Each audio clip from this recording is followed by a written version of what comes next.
Bruce Lee ఒక మాట చెప్పాడు, నాకు 10,000 కిక్స్ తెలిసినవాడంటే భయం లేదు, కానీ ఒక కిక్ ని 10,000 టైమ్స్ ప్రాక్టీస్ చేసినట్టు నేను చాలా జాగ్రత్తగా ఉంటాను. ఎందుకంటే ఆ కిక్ లో వాడు మాస్టర్ అయి ఉంటాడు.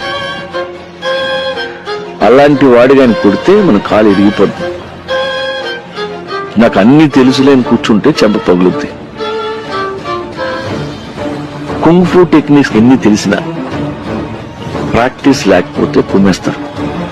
బ్రూస్లీ చెప్పిన కోట్ అంటే నాకు చాలా ఇష్టం. Be formless, shapeless like water. You put water into a cup, it becomes the cup. You put water into a bottle, it becomes the bottle. You put into a teapot, it becomes the teapot. Now water can flow or it can crash. Be water, my friend.